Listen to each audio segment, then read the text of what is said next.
Outstanding Direct Selling Leader of the Year 2024 female. And without any delay, I would like to announce the name, our sweet and very beautiful Miss Achal Garg. Come on everyone!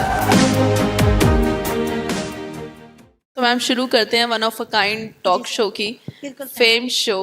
और पहला question मैं यही पूछूंगी कि सब बोलते हैं कि वुमेन जो हैं वो बढ़ चढ़कर डायरेक्ट सेलिंग में हिस्सा लेती हैं। क्या आपको लगता है, क्योंकि आप फील्ड में करते हैं, कि हम आंकड़ों पे नहीं जाते, रियलिटी में क्या फीमेल हैं फीमेल पार्टिसिपेशन ज़्यादा है डायरेक्ट सेलिंग? नहीं है मैम, उतना नहीं है जितना डाटा बोलता है।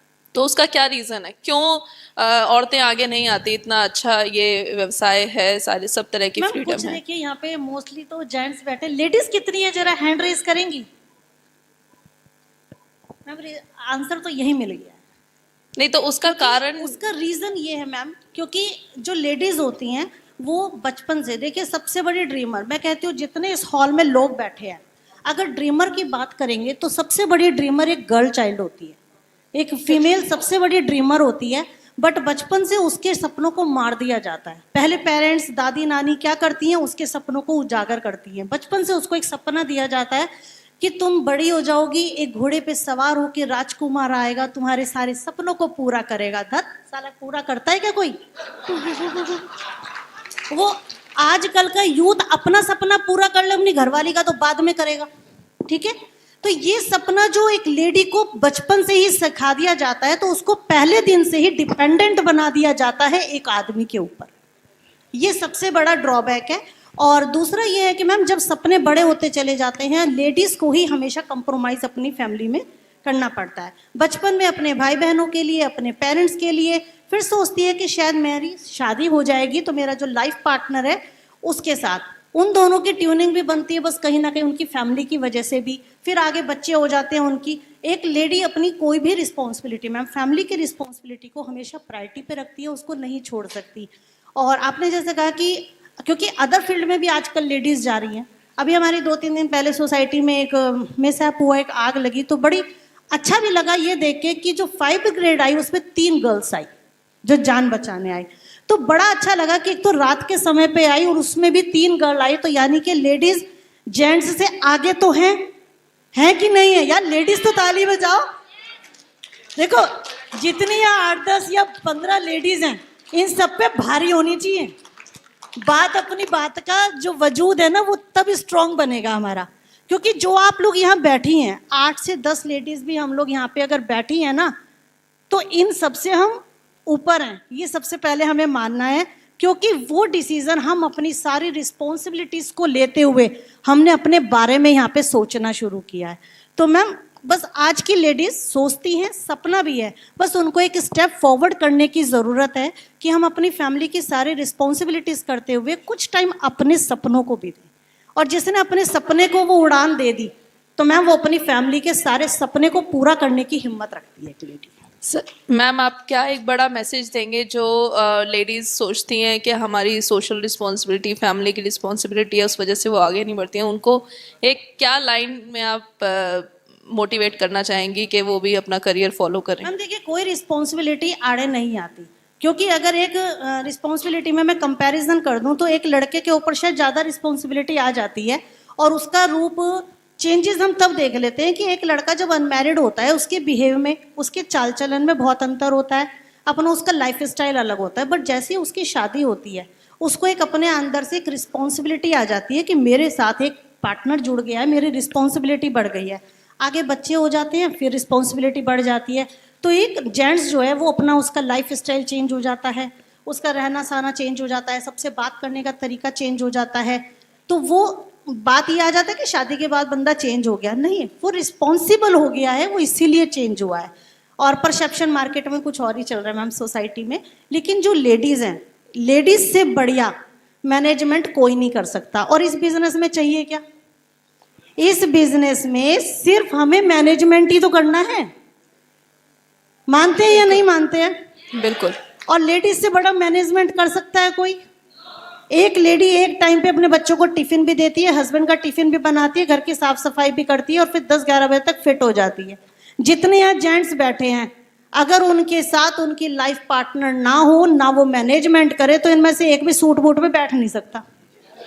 मार्केट में तो निकलने की बात छोड़ो। तो लेडीज परिवार का भी बैकबोन है और हमें अब इस इंडस्ट्री का बैकबोन बनना है, राइट। तो ये लेडीज वाकई में ही, ये जो इंडस्ट्री है हमारी इतनी ब्यूटीफुल है। एक लेडी को ना मैम सुबह से शाम तक वो काम कर ले, कोई उसको मान सम्मान या कोई सराहता है क्या फैमिली में?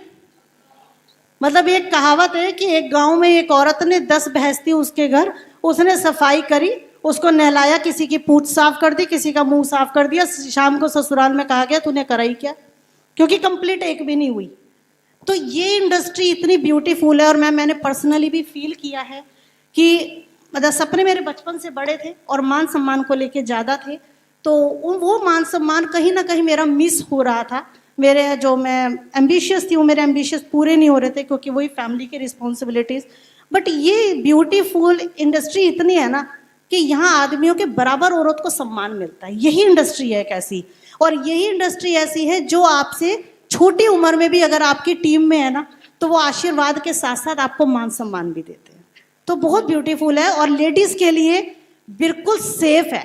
आप ये देखिए कि इतनी सेफ इंडस्ट्री अभी तक तो मार्केट में अवेलेबल नहीं है।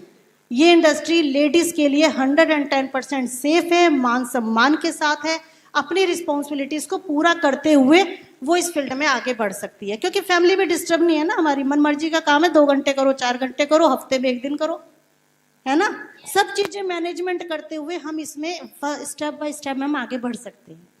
चलिए मैम, नेक्स्ट क्वेश्चन हम पूछते हैं आपसे, प्रोडक्ट नॉलेज कितनी ज़रूरी है इस बिजनेस के लिए? मैम बहुत ज़रूरी है, ऐसा नहीं है, क्योंकि मेरा ये मानना है कि इस इंडस्ट्री में और ओपन मार्केट, ट्रेडिशनल बिजनेस और डायरेक्ट सेलिंग बिजनेस में एक फ़र्क है, और ये सभी को समझना चाहिए कि कंपनी छोटी है या बड़ी डजंट मैटर, बट इतना उनका परसेप्शन क्लियर होना चाहिए कि ट्रेडिशनल मार्केट में जो प्रोडक्ट्स है उनसे तो अच्छी क्वालिटी ही डायरेक्ट सेलिंग कंपनीज में मिलती है। ये तो डेड श्योर है, कंपनी कोई भी हो। अब दूसरा होता है कि क्वालिटी, क्योंकि हम जो बेचते हैं, मैम मान लीजिए मैं आपके पास आई, आपसे मेरे पर्सनल रिलेशन है, आपने मुझसे कहने से एक बार प्रोडक्ट ले भी लिए, बट अगर प्रोडक्ट की वाकई में क्वालिटी बढ़िया होगी तो आपको मुझे दोबारा से कुछ कहने की ज़रूरत नहीं है। आप जब जब वो प्रोडक्ट अपने घर में यूज़ करेंगे तो मुझे याद करेंगे, और वो प्रोडक्ट खराब हो गया, खराब निकल गया तो 10 गाली देंगे, है ना। तो हमें ये भी डिपेंड होता है प्रोडक्ट की क्वालिटी से कि प्रोडक्ट जिसको हमने दिया वो यूज़ करते हुए हमें अच्छाई में याद कर रहा है या बुराई में याद कर रहा है, वो ज़रूरी है। तो मेरी नज़र में प्रोडक्ट की क्वालिटी बहुत मायने रखती है कि अच्छी क्वालिटी होनी चाहिए। बड़ी और स्टेबल इनकम पाने के लिए 3 कौन से स्टेप्स हैं जो ज़रूरी होने चाहिए? मैम जितना मैंने इस इंडस्ट्री में अभी तक अपने मेंटोर, अपने गुरुओं से सीखा है, और जो कुछ भी करते करते हम भी उस पे पहुँचे हैं कि आज इस ओपन मंच पे मुझे मौका मिला है, तो 3 स्टेप मैम छोटी इनकम से बड़ी इनकम बनाने में, मैं कहूँगी रातों रात तो बड़ी इनकम नहीं बनती है। और जो प्लेटफॉर्म ये बोलते हैं कि आप इतने दो रातों रात करोड़पति बन जाओ, तो वहाँ से तो तुरंत दूर ही हो जाओ। इसमें मैम 3 स्टेप ये हैं कि एक तो आपको सबसे पहले डिसिप्लिन हमें फॉलो करना पड़ेगा। अगर हमने, जैसे सर ने भी बताया था और बहुत सारे मोटिवेशनल स्पीकर भी बताते हैं जिन्होंने इस इंडस्ट्री में काम किया है, तो सबसे पहले तो ये होता है कि हमें एक डिसिप्लिन बनाना ही पड़ेगा। अगर हमने 2 घंटे अपने डिसाइड किए हैं कि हमें 2 घंटे वर्क करना है, तो वो करना है। ऐसा नहीं है कि आज चलो हमारे सर में दर्द हो गया, आज पैर में दर्द हो गया, आज फूफा के यहाँ जाना, आज बुआ के यहाँ जाना, वो एक्सक्यूज़ नहीं होने चाहिए। कंटिन्यू हमें अपने डिसिप्लिन में रहना चाहिए। दूसरा, कंटिन्यू एफर्ट्स करते रहना चाहिए। ऐसा नहीं कि मार्केट है ये तो ना भी सुनने की आदत होनी चाहिए। और as a lady being, ladies को सबसे ज़्यादा ना सुनने की आदत होती है। तो हमारे एक कहावत है ना कि 2 घड़े होते हैं, या तो हाँ और ना का, तो हम कोशिश करते हैं पहले ना वाली भर जाए, तो उसे ना वाली जितनी जल्दी भरेगी उसके बाद हाँ वाली भरेगी, लेकिन वो ना वाली भी कंटिन्यू एफर्ट्स से भरेगी। तो कंटिन्यू एफर्ट्स हो गया, डिसिप्लिन हो गया। और दूसरा है कि आप सिर्फ अपने लिए नहीं सोचे, आपको अपनी टीम में नीचे डुप्लीकेशन करना है। जब आप अपनी टीम को सक्सेसफुल बनाएंगे, टीम के चेक बड़े बनवाएंगे, तो सर अपने चेक के सोचने की ज़रूरत नहीं है। तो सबसे ज़्यादा है कि अपनी टीम से प्यार करो, और प्यार करके उनको बुज़दिल ना बनाओ, उनको अपंग ना बनाओ। कई लोग कहते हैं तेरी आईडी में मैं लगा देता हूँ, तेरे चल दोनों टीम भी मैं ही चला देता हूँ, तो वो उसको अपंग बना रहा है। अपनी टीम को प्रॉपर एजुकेशन दो, उस एजुकेशन से उसको सीखो। जैसे सर ने बहुत अच्छी बात करी कि हा हु ही ये होता है हमारे यहाँ, तो हल्ले से शोर मचाने से टीम का घर नहीं चलेगा।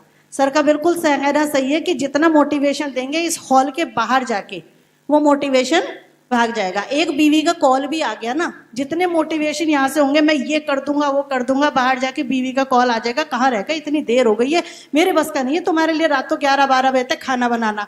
वो मोटिवेशन कहाँ हो जाएगा, फूस। अरे यार पता नहीं किस ट्रेनर के चक्कर में पड़ गया था, हा हुल्ला कर दिया, साला घर के सांप पे निमटते नहीं तो मैं काम कैसे करूंगा। होता है कि नहीं? देखो अगर मतलब एग्री कर रहे हो तो थोड़ा रिस्पॉन्स भी दो तो मजा आएगा। तो सर ने बिल्कुल सही बात कही है कि मोटिवेशन से घर नहीं चलता है, एजुकेशन से घर चलता है। तो थर्ड पॉइंट मेरा सर एजुकेशन ही है कि हमें अपनी टीम को भी प्रॉपर एजुकेशन देनी चाहिए। एक मैम लास्ट क्वेश्चन मैं पूछना चाहूंगी कि अभी आप इतने सक्सेसफुल हो, आपका टीम साइज भी बढ़ गया है, जब आप पहले इस इंडस्ट्री में आए थे तब क्या एक बड़ा चैलेंज था और अब क्या एक बड़ा चैलेंज है? मैम मैं पर्सनली बात करूं, इसमें पर्सनली बताना? हाँ बिल्कुल बिल्कुल। तो पर्सनल बात करूं तो जैसे बाय एजुकेशन की बात करें तो आई एम लॉ ग्रेजुएट और बहुत सारी डिग्री है, BA LLB B.Ed B.Liv all the first class. तो मैं स्टार्टिंग में जैसे जॉब की तलाश करती थी क्योंकि मेरी फैमिली भी सर्विस क्लास थी, तो जब जॉब लगती नहीं, और जनरल कास्ट वालों के लिए वैसे भी जॉब नहीं है, ठीक है, तो जॉब लगी नहीं। उसके बाद मुझे इस ब्यूटीफुल इंडस्ट्री के बारे में पता चला और मेन के सपने पूरे हो सकते हैं। मैं इस इंडस्ट्री में आई तो मैम बाहर वालों की तो छोड़ो, अपनी फैमिली वाले कहते हैं धक्के खाने जा रही है। प्रॉपरली लेडीज के लिए साफ, छोटे बच्चों को छोड़ के कहाँ धक्के खाती फिर रही है, ये तुम्हारा बस का काम नहीं है। क्या तुम लोगों को जोड़ने का काम कर रहे हो, क्या चेन बनाने का काम कर रहे हो?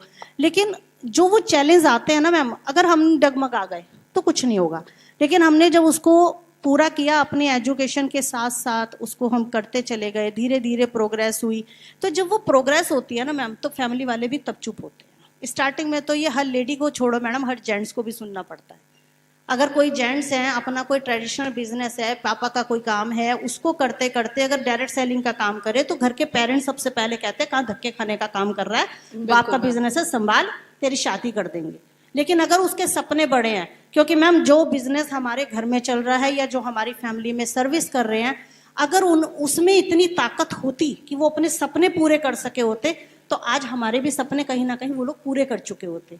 तो ये अपने ऊपर है कि अगर हमने अपना विजन देख लिया कि इस इंडस्ट्री में हमारे अपने सपने पूरे करने हैं, तो हमें कुछ चीज़ें तो चैलेंज के रूप में स्वीकार भी करनी पड़ेंगी और बियर भी करना पड़ता है। और लेडीज सबसे ज्यादा बियर भी करती है, तभी तो सहन शक्ति कही जाती है कि नहीं? बिल्कुल। धरती माता फटी, सीता मैया को अंदर ले लिया, और इतनी सहन शक्ति, तभी हम धरती माँ को माता बोलते हैं, क्योंकि इतनी सहन शक्ति हो गई, इतना मतलब सब चीजें हम बियर करके इस इंडस्ट्री में हम आगे बढ़ जाते हैं। और जब मैम चेक बनने शुरू होते हैं, अपनी टीम का प्यार मिलता है, जब उसी सेमिनार में अपनी फैमिली वाले बैठे होते हैं और अपनी बीवी, अपनी बहू, अपने बेटी को बाहर के लोगों से सम्मान पाते हुए देखते हैं, तो एक ना एक दिन उन्हें चुप होना पड़ता है। मैंने ये पर्सनली फील किया। Very true ma'am. ये लास्ट राउंड है रैपिड फायर, एंड इसमें हम लोग ना आपको सिर्फ 1 वर्ड में जवाब देना है, ठीक है? तो प्लान और प्रोडक्ट क्या दिखाकर लोग सबसे ज्यादा और जल्दी ज्वाइन होते हैं?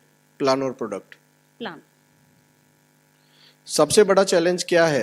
अपनी कंपनी को के प्रोडक्ट को बाकी कंपनी के प्रोडक्ट से अच्छा साबित करना या लोगों को डायरेक्ट सेलिंग के बारे में समझाना? इन दोनों में से सबसे बड़ा चैलेंज क्या है? डायरेक्ट सेलिंग को समझाना। परसेप्शन चेंज करना पड़ेगा, है ना? डायरेक्ट सेलिंग पार्ट टाइम करनी चाहिए या फुल टाइम? पार्ट टाइम के साथ साथ अगर कोई अपना ट्रेडिशनल बिजनेस कर रहा है या कोई भी काम कर रहा है, तो मैं नहीं कहूँगी कि उसको एकदम से क्विट करके फुल टाइम आना चाहिए। धीरे धीरे पार्ट टाइम करते हुए जो भी वो इनकम ले रहा है, उस इनकम को जब वो ब्रेक कर दे तो वो फुल टाइम आ सकता है। हॉट लिस्ट का चुनाव करें या कोल्ड लिस्ट का? सर दोनों लिस्ट पे काम करना पड़ता है। अच्छा, डायरेक्ट सेलिंग करते हुए दिमाग की सुने या दिल की?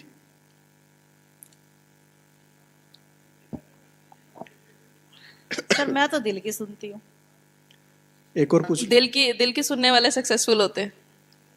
मैम सक्सेस का तो पता नहीं, बस मैं दिल के सुनती हूँ, क्योंकि दिमाग से षड्यंत्र रचे जाते हैं, दिल से काम किया जाता है। क्या बात है। Thank you ma'am, thank you very much.